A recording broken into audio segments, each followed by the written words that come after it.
Compton effect is given by the A.H. Compton. A.H. Compton in 1923, and he got the Nobel Prize for his work in 1927, and the work is now explained as a Compton effect, or it is known as a Compton effect. This Compton effect is one of the proof for the Planck's quantum theory or the photon theory. He demonstrated that in his experimentation and work that when X-rays of wavelength lambda dash struck a sample of graphite, then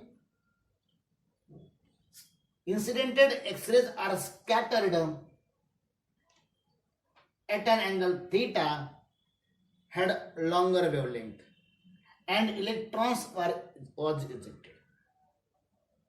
From this experimentation, he proved that ejection of this electron or the knocking of this electron is possible then and then only whenever the incidented X-rays possesses or consisting a energy particles, that is the photons or the quantum. And he had explained that demonstration or the work with the help of one example, that is the ball hitting a stationary ball. Means what? Whenever one of the ball which is rest at the ground, when it is incidented by the another ball, then what happens? This ball is jumping in this way, and this ball is changing its direction, and its energy is decreasing. Means whenever we are throwing a ball or incidenting a ball on the another ball which is on a stationary ground, which is in a stationary position, then what will happen? Due to the impact of the ball which is on a stationary position, that is jumping in the another side. But the ball which is incidenting, that loses its energy and changing its direction. In the same method is used to explain the photoelectric, that is the Compton effect. He interpreted that he had shown that in the incident X-rays, that is the light, that consists of such energized particles, and that energized particles or the photons are incidenting on the electrons in the graphite sample which are in a rest.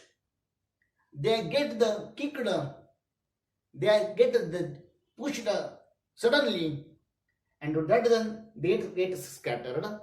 At the same time, whatever the incidented X-rays which are colliding with the graphite sample, they get scattered at an angle theta. That is X-rays having the longer wavelength, means its wavelength is increasing. Being the wavelength is increasing, it loses the energy. Its energy becomes low. It is as like the ball hitting a stationary ball. And this is happen only whenever it is incidented by the energy particles on the electrons which are in the rest in the graphite sample. This is explained by the Compton in 1923, and he got the Nobel Prize in 1927. Whenever any stationary ball, for example this stationary ball, is pushed by a continuous method, as like the whenever a stationary ball is pushed by a pipe of the plastic continuously, then what will happen? It will go in this way in a same ground, by the sliding, but it will never show the jumping.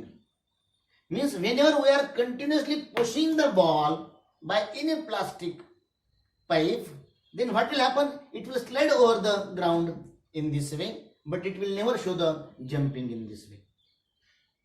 Means a continuous pushing of a ball does not result into the jumping of that ball. But whenever we are throwing or incidenting another ball on the stationary ball, then there is a possibility of jumping or knocking that ball in this way.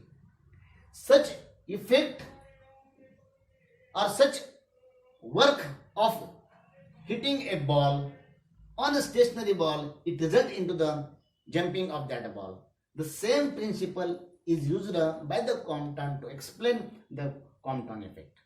He demonstrated that being the electron is knocking, being the electron is jumping from the rest in the graphite, it is proved that the incidental X-rays must possesses the energy particles. Whatever the wavelength is increasing, that is d lambda, that increased wavelength of the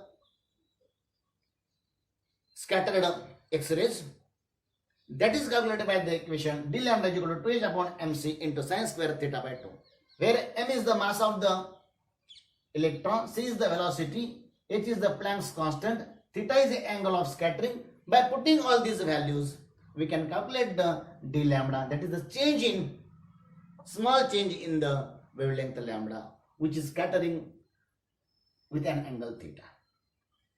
Then this d lambda does not depend upon the nature of the material. At the same time, it does not depend upon the wavelength of the incident light.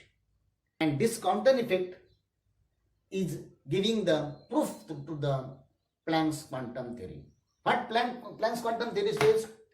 Light radiations are transmitting from one place to another place in the form of energy packets. The same that energy packets are called the quantum or the photon. That photon theory is supported by this Compton effect. This is regarding the Compton effect. Thank you.